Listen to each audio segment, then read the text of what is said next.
At exactly 6:40 on a Monday morning, Daniel Ashford stood inside his private hangar and stared at his aircraft.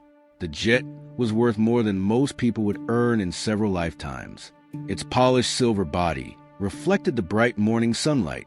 Its interior contained leather seats, a private bedroom, a dining area, and everything a billionaire could possibly want in the sky. Daniel had bought it because he hated waiting at airports, waiting for other people, waiting for problems. He was a man who believed that money could solve almost anything, and usually it did. But that morning, something was different. His aircraft refused to start.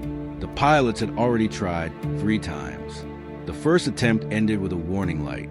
The second produced the same result. The third attempt was followed by complete silence. Daniel looked at his watch. He had an important meeting thousands of kilometers away, and he was already running late. "Call the engineers," he ordered. His assistant hesitated. "How many, sir?" Daniel looked at the aircraft. All of them. But Daniel had no idea that this simple order would lead to one of the biggest surprises of his life. If you enjoy stories about unexpected heroes, powerful life lessons, and people who prove that appearances can be deceiving, subscribe to the channel, like this video, and turn on notifications. Now let's continue. Within 2 hours, the hangar was filled with engineers, not ordinary mechanics. These were some of the most respected aviation engineers money could hire. There were 20 of them. Some specialized in engines. Others specialized in electrical systems, aircraft computers, fuel systems, hydraulics, and flight control systems. They arrived carrying laptops, diagnostic equipment, toolboxes, scanners, and technical manuals. Daniel watched them with confidence. He had spent millions making sure that if something went wrong with his aircraft, the best people in the world would be available to fix it. The engineers began their inspection. One connected a computer to the aircraft's diagnostic system. Another inspected the engines. Another checked the fuel system. 2 engineers examined the electrical wiring. Others inspected the cockpit. For nearly an hour, nobody spoke to Daniel. That was unusual. Daniel was accustomed to people answering his questions immediately. Finally, he approached the senior engineer. "What is the problem?" The engineer removed his glasses. "We're still investigating." Daniel frowned. "Still?" "Yes, sir." "How long will it take?" "We can't say yet." Daniel walked away. He wasn't worried. Not yet. These were experts. They would find the problem. They always did. 3 hours passed. The engineers had found several minor issues, but nothing that explained why the aircraft refused to start. They replaced the sensor. The plane still wouldn't start. They tested the fuel system. Everything appeared normal. They checked the batteries. Normal. They inspected the ignition system. Normal. They ran another computer diagnostic. The computer reported no critical fault. Daniel's patience began disappearing. "Start again," he ordered. The pilot tried. The engines turned. For a few seconds, everyone waited. Then the system shut down. Silence. Daniel looked at the engineers. "You told me everything was normal." The senior engineer nodded. "According to the diagnostic system, it is." Daniel stared at him. "Then why isn't my plane flying?" The engineer had no answer. By late afternoon, the atmosphere inside the hangar had changed.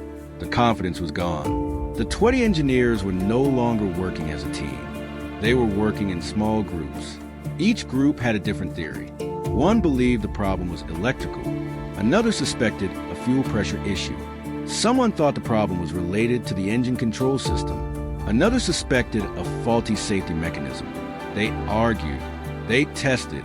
They replaced parts. They tested again. Nothing worked. At 7:15 that evening, Daniel finally lost his temper.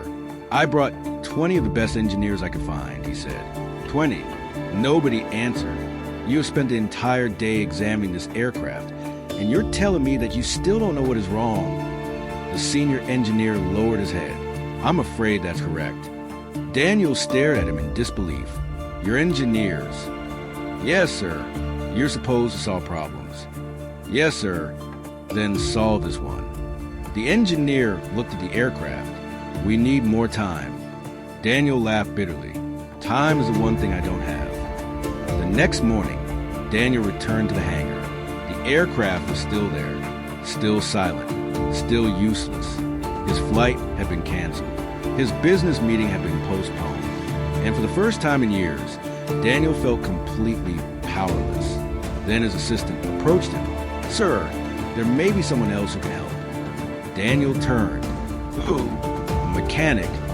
Daniel stared at him. "A mechanic?" "Yes." "From where?" The assistant hesitated.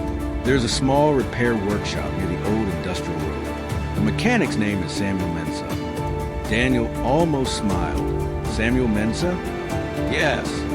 "What qualifications does he have?" The assistant didn't answer immediately. "He doesn't have the kind of qualifications the engineers have." Daniel laughed. "Then why are we talking about him?" The assistant continued. "Because he's been repairing engines for almost 30 years." Daniel shook his head. "We have 20 engineers who couldn't fix this aircraft." "I know, sir." "And you think a poor mechanic can?" "I don't know, sir." "Then why did you mention him?" The assistant looked at the silent aircraft. "Because sometimes, sir, the person with the most experience isn't the person with the most certificates." Daniel said nothing. Samuel Mensah arrived 2 hours later. He didn't arrive in a luxury car. He came in an old pickup truck with faded paint. His clothes were simple. His boots were worn. His hands were covered with the marks of years spent working with machines. He walked into the hangar carrying one small toolbox. The 20 engineers looked at him. Some smiled, others whispered. One engineer quietly asked another, "Is this a joke?" Samuel ignored them. He walked toward Daniel. "Good morning." Daniel nodded. "You're Samuel?" "Yes, sir." "You know this aircraft?" "No." "You've worked on this type of jet before?" "No." Daniel raised an eyebrow. "Then what makes you think you can fix it?" Samuel looked at the aircraft. "I don't know if I can." That answer surprised Daniel. Samuel continued, "But I can try." Daniel looked at the engineers, then at Samuel. Finally, he stepped aside. "Go ahead." Samuel didn't open his toolbox. He didn't connect a computer. He didn't ask for the diagnostic report. Instead, he walked slowly around the aircraft. He looked at the wheels, then the wings, then the underside. He stopped near the engine. He placed his hand against the aircraft. He listened. One of the engineers laughed. "What exactly are you listening for?" Samuel didn't respond. He moved to the cockpit. He asked the pilot to switch on the electrical system. The lights came on. Samuel listened again. Then he asked the pilot to attempt the start sequence. The engines turned. A strange sound lasted for less than 2 seconds. Then everything stopped. Samuel looked up. "Do it again." The pilot repeated the procedure. The same sound. The same shutdown. Samuel frowned. Again. The pilot looked at Daniel. Daniel nodded. The engine turned. Samuel closed his eyes. He listened carefully. Then he raised his hand. "Stop." The pilot stopped. Samuel slowly walked toward the rear of the aircraft.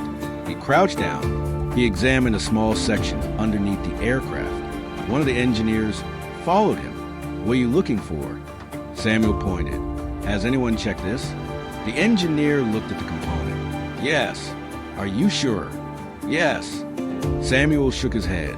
"Look again." The engineer inspected it. Everything appeared normal. Samuel reached into his toolbox and pulled out a small flashlight. He examined the component more carefully. Then he touched the thin connection. It moved. Samuel suddenly stopped. His eyes narrowed. He looked at Daniel, then at the engineers, then back at the tiny connection. For the first time since he entered the hangar, Samuel smiled. "I think I found something." The engineers moved closer. Daniel stepped forward. "What is it?" Samuel didn't answer immediately. He continued examining the tiny connection. One of the engineers laughed nervously. "That little thing?" Samuel looked up. "Yes." The engineer shook his head. "We already checked that." Samuel calmly replied. "Then you checked it too quickly." The hangar became completely silent. Samuel reached for his toolbox, but before he touched the connection, he looked at everyone standing around him. "Before I repair this," he said, "I want to test one thing." Daniel frowned. "What?" Samuel looked toward the cockpit. Start the aircraft one more time. The pilot climbed into the cockpit. The 20 engineers watched. Daniel stood perfectly still. The engines began to turn. Samuel listened. 1 second, 2 seconds, 3. Then suddenly, click, the aircraft shut down. Samuel slowly opened his eyes. He looked at Daniel, and this time he was certain he had found the problem. But nobody in that hangar knew yet whether this poor mechanic was actually right. And if he was, how had 20 of the best engineers in the country missed it? To find out what happens next, watch part 2. And before you go, like this video, subscribe to the channel, and leave a comment telling us this. If you were Daniel, would you trust the poor mechanic after 20 engineers had already failed? We'll see you in part 2.